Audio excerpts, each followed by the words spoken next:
আসসালামু আলাইকুম। আজকে আমাদের মাননীয় ডক্টর ইউনূস স্যারকে নিয়ে কিছু কথা বলি।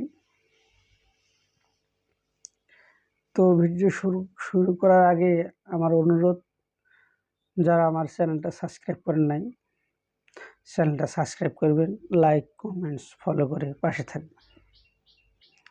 কথা হচ্ছে যে মাননীয় ডক্টর ইউনূস স্যারকে যে ক্ষমতার থেকে এই সাধারণ মানুষ সরাইতে চাইতেছে না, তার বড় কারণ একটা আছে। সেটা কি?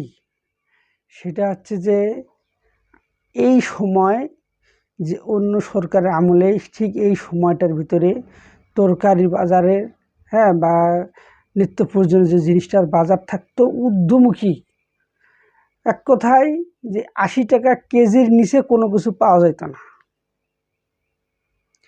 আর এখন বাজারে গেলে আপনি ২০ টাকা, ১৫ টাকা, ৩০ টাকা, অতিরিক্ত ৪০ টাকার ভিতরে পাওয়া যাবে। তাহলে আমরা যারা রাজনীতি করি না, রাজনীতির সাথে জড়িত না, যারা রাজনীতি আমরা ভালোবাসি না, সেই সমস্ত মানুষরাই কিন্তু আমরা অনেক সংখ্যায় অনেক, আমরা সেই সমস্ত মানুষরাই চাইতেছি যে এই সরকার থাক, আরও কিছুদিন যদি থাকে এই দেশের আরও অনেক উন্নতি হবে, দ্রব্যমূল্যের দাম আরও কমবে, যারা উৎপাদন করে তারাও সুখে থাকবে, যারা ক্রয় করে তারাও সুখে থাকবে। সব কিছুর দাম যদি কমে আমরা সবাই শান্তিতে থাকবো। আমরা নির্বাচন করে নির্বাচন দিয়ে আমরা কি করবো ভাই? নির্বাচন ধুয়ে দিয়ে পানি খাবো?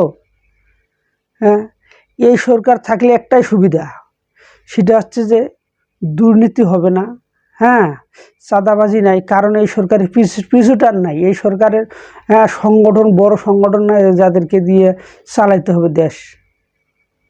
এই সরকারের সংগঠন, সরকারের ভিতরে যে কয়েকজন উপদেষ্টা তারা, আর হচ্ছে এই প্রশাসন।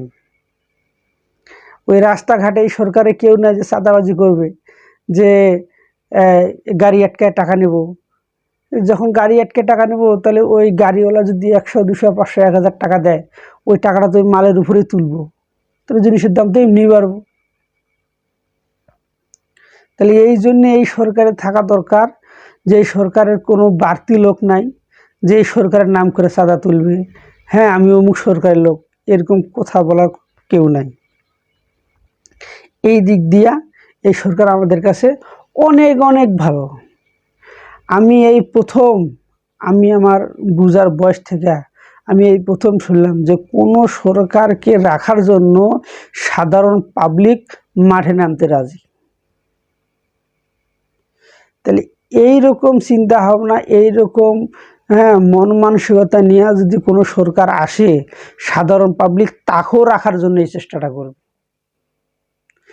এই চিন্তা ভাবনা নিয়ে কোনো দল আসে বলে আমার চিন্তা নেই, মনে হয় না যে কোনো দল এই চিন্তাটা করে আসে যে আমরা শুধু পাবলিকের, জনগণের শান্তির জন্য কাজ করব। এই চিন্তা কেউ করে না।